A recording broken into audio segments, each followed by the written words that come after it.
요즘 이제 큐레이터라고 하는 직업이 그 여대생들한테 아주 인기 있는 직종의 최상위급이라고 하더라고요. 근데 제가 처음 큐레이터가 됐을 때만 해도 큐레이터란 그 언어 자체가 굉장히 낯설어가지고 어떤 분들은 절더러 김화백님 그러는 거예요. 저는 화백이 아니고 전시를 기획하는 그런 기획자일 뿐입니다. 이렇게 해도 자꾸만 김화백님 그런 기억이 나는데요.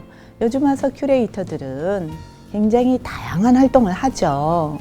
그 미술관, 박물관에 종사하는 사람으로서 주로 이제 연구, 전시 기획, 또 그 분야에 따라서는 교육 큐레이터랄지 이렇게 굉장히 세분화되어 있습니다.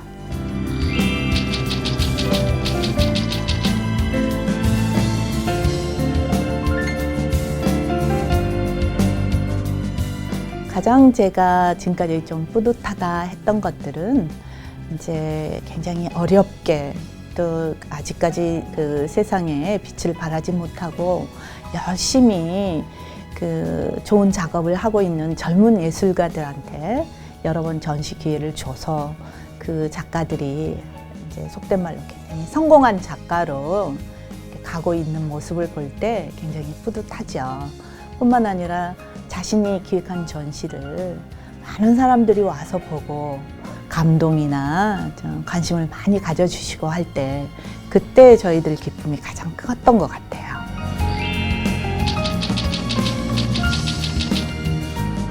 대부분 광주에서 성장하고 교육도 받고 자주 가지는 못하지만 이제 광주에 대한 애정이랄지 특히 이제 여기 와보니까 음식 같은 것이 굉장히 달라요. 전라도 음식하고 경상도 음식하고. 그래서 가끔 전라도 음식이 그립고 생각을 이렇게 하면 입에 침이 고이는 때가 간혹 있습니다.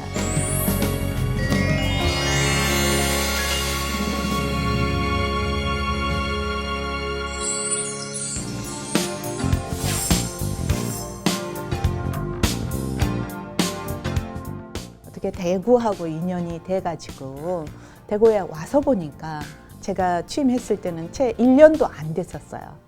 그런데다가 이제 지리적으로 도심하고 많이 떨어져 있고 공공교통도 잘 연결이 안 되고 가령 날씨가 안 좋거나 비가 오거나 하면 관람객이 거의 없는 거예요. 그럴 때 이제 저는 정말 많은 이제 느낌을 갖죠. 슬프기도 하고. 그래서 대구 시민들 나아가서는 우리나라 국민 전체가 고급 문화 생활을 할 수 있는, 그리고 이제 제가 뭐 여기 미술관이 뭐 정말 좋은 전시를 하고 있습니다 이렇게 말하기보다는 벌써 시민들이 또 전시를 다녀간 사람들이 그렇게 높게 평가해주는 그런 미술관으로 바꿔야 하겠다, 그런 결심을 단단히 하고, 제가 이제 그 다음 해서부터 전시 프로그램이며 미술관에 활동할 수 있는 그런 콘텐츠들을 다 바꿨습니다.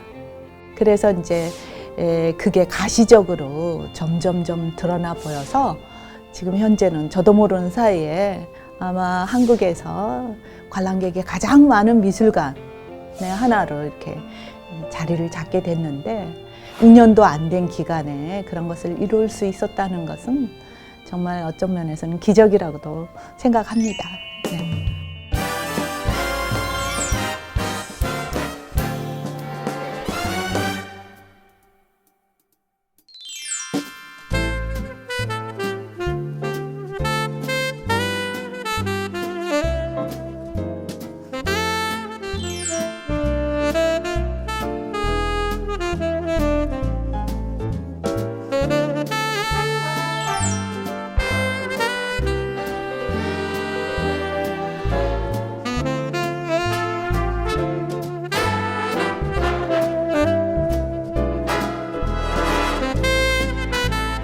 사실상 관장님이 어떤 인적 네트워크나 이런 것들이 있었기 때문에 가능했다고 알고 있거든요.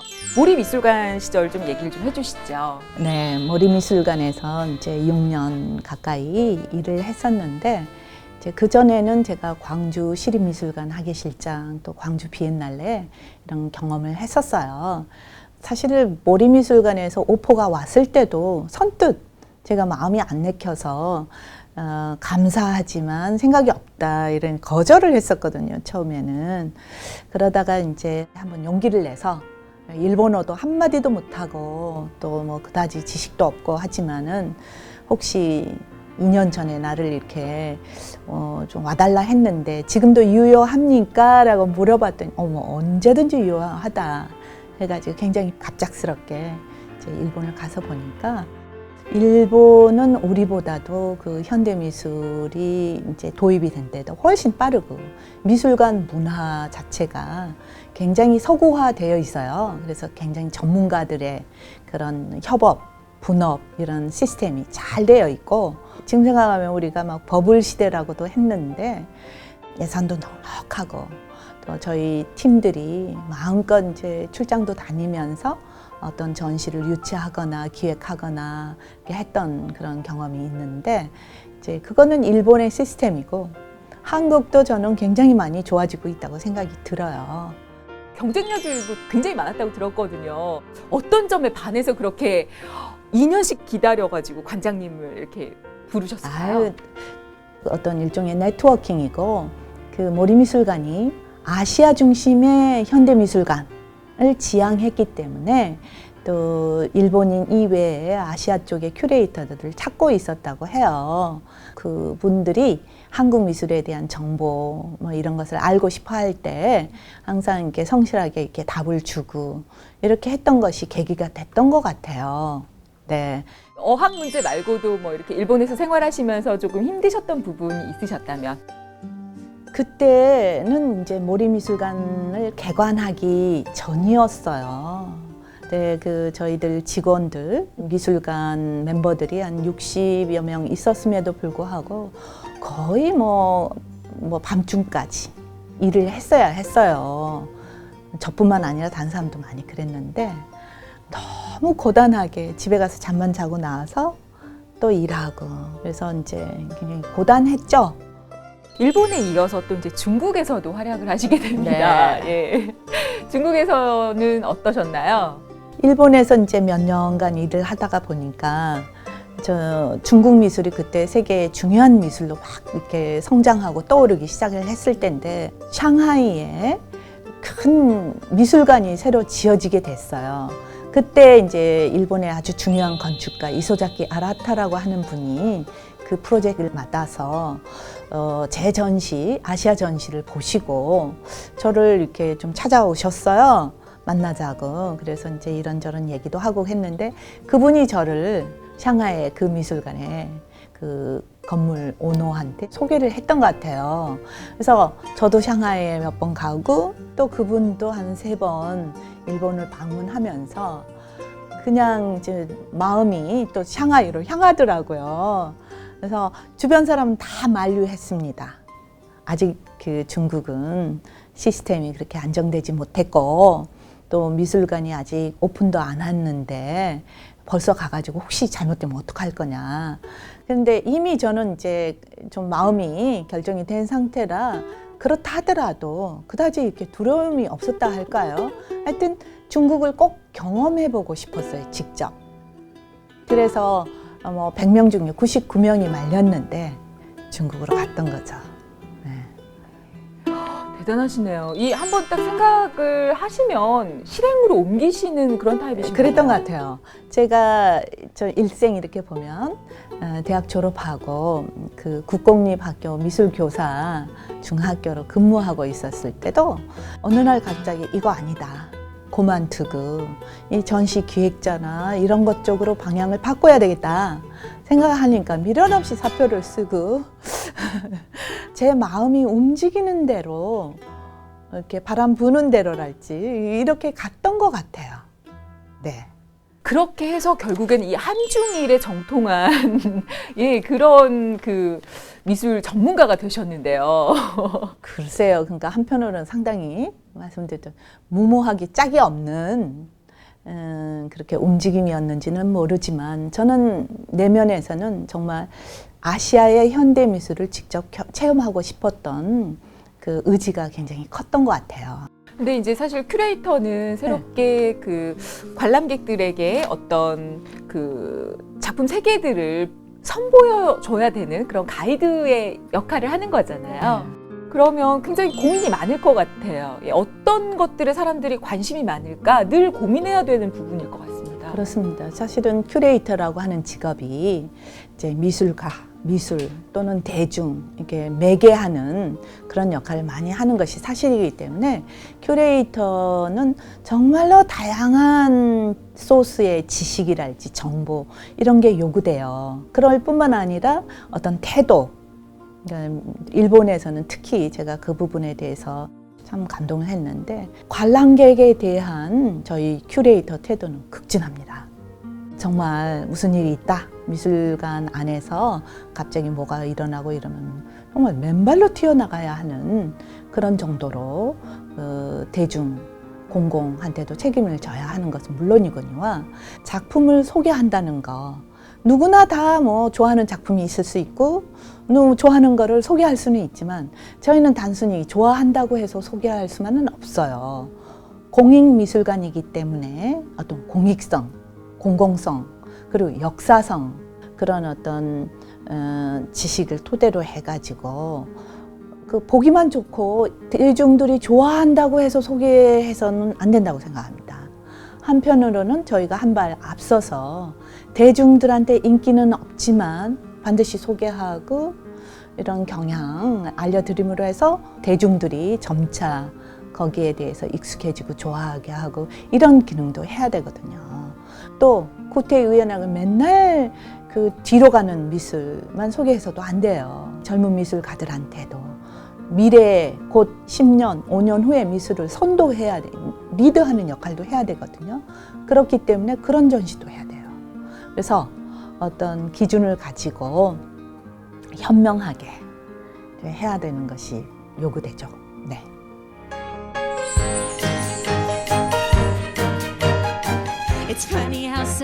작년 오스카에서 그 단편 애니메이션 부분에서 후보에 오르셨던 이민규 감독님, 네, 세계적인 흥행을 거둔 겨울왕국에서 남자 주인공 캐릭터를 맡으셨다고요. 채 마무리를 못하고 나온 것으로 알고 있어요. 지금 다른 쪽으로 이제 이동을 하면서. 그런데도 지난 겨울에 이제 보니까 이름이 그 영화 자막에 이렇게 나오고 그래서 상당히 자랑스럽고 좋았습니다. 정말 앞으로 우리나라를 빛내실 것 같습니다. 아유, 그거는 모를 일입니다. 어쩌다가 했는데 어떻게 애를 교육시켰는지 와달라 그런 것까지 있었어요. 그래서 교육시킨 것도 하나도 없거든요. 정말 헝그리 정신. 당시에는 그냥 그 하나의 변명이기도 하고 제가 바쁘고 막 이렇게 남자들도 어린 아이들도 된장국도 끓여 먹을 수 있어야 된다. 양말에 구멍이 나면 거 꾸며야 된다. 지가 꾸몄더라고 어느 날. 근데 그 다음에 또 터졌어요. 야, 이 바보야. 이거 더블로 이렇게 겹치기 꾸미는 것이 있다. 이런 데서 지혜가 나오는. 그때 또 그걸 꾸며. 그래, 우리 아들은 어떤 면에서 상당히 지금 그 세대들에 비하면은 어렵게 자랐다고 할까. 이제 엄마를 잘못 만나가지고요. 어머님의 그런 예술적인 기질을 물려받아서 오늘날 이렇게 대성을 하신 걸까요? 저는 정말 해준 게 없어서 아들한테 생각하면 항상 가슴 아프고 부끄럽고 한 게 있어요. 항상 네 인생 네 거다 하면서 네가 스스로 개척해야 한다 이런 걸 했는데 그런 것은 도움이 됐던 것 같아요. 베니스 비엔날레며 유럽이며 일본이며 전시보러 1년에 한두 번씩 열심히 다녔는데 그때 어린 아들을 데리고 다녔어요. 사진 보면 대여섯 살 때부터. 근데도 불구하고 어렴풋이 전시회 독일의 어느 성도 가서 전시회 보고 어디 가고 어디 그런 기억들이 다 난대요. 지난번에 그 오스카 후보에 오르고 뭐 이런저런 인터뷰를 했는데 거기에 보니까 제가 많은 영향을 줬다고 하고 있어요. 그래서 깜짝 놀라가지고 우리 남편이 보고는 똑같이 키웠는데 왜 나는 아무런 영향을 안 주고 엄마가 밥도 안 해주고 그런데 해외여행만 데리고 가면 다인가 하면서 막 그 불평을 하더라고요. 그래서 다 웃고 말았는데 그런 어렸을 적에 경험했던 여행하고 전시회 보러 다니고 이런 것들이 아주 지금도 좋은 추억으로 남아있대요. 결론적으로 보자면 대구 시립미술관에 아이들 손잡고 오셔야겠네요. 학부모님들 크게 저희는 실제로 그렇게 키우시려면. 많이 오고 있어요. 토요일, 일요일은 보통 3,000명 뭐 이상이 오시는데 대부분 가족분위기로 다 오세요.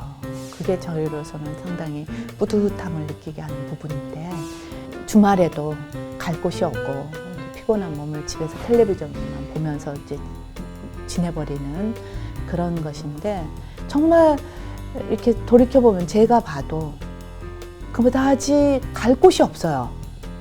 그럴 때 미술관은 값도 싸고 얼마나 안전하고 쾌적하고 여름엔 시원하고 겨울엔 따뜻하고 또 새로운 그런 예술 세계를 접할 수 있는 좋은 기회가 돼서 그것을 아시는 분들은 이제 좀 아시는 것 같아요.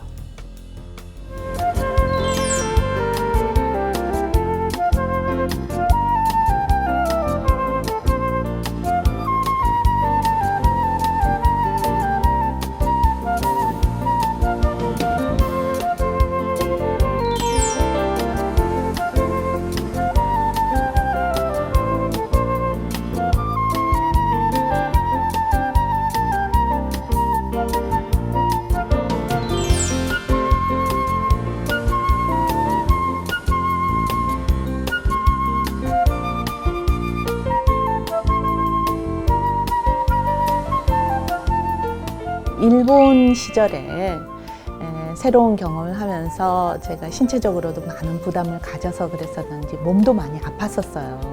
수술도 하고 그런 경험을 했었는데 지금까지도 많은 도움을 주시고 따뜻하게 위로해 주시고 그러셨던 분이 계세요. 그분은 서경식 교수님, 또 그 사모님이신 훈아시상이라고 계셨는데 제가 이제 몸이 아프다니까 어느 날은 저를 데리고 신발이 편안해야 한다 하면서 특별한 그 의료 신발을 맞춰줬던 기억이 나요. 근데 정말 부끄럽게도 그 신발이 너무나 뭐 할머니 신발 같았다고 할까? 그래서 거의 신지도 않다가 이사 올 때 그냥 버리고 왔어요. 그래서 그 부분에 대해서 참 경솔했지 않나 후회도 하고 있는데요. 감사하고 죄송합니다. 그러면서 그 좋은 마음은 늘 있는데 제가 먼저 편지 한 장, 연말연시 카드 한 장 못 보냈습니다. 뭔가 조금이라도 보답할 수 있는 그런 시간 찾아보도록 하겠습니다. 항상 건강하시고 또 자주 한국에 지금처럼 방문해 주시기 바랍니다. 감사합니다.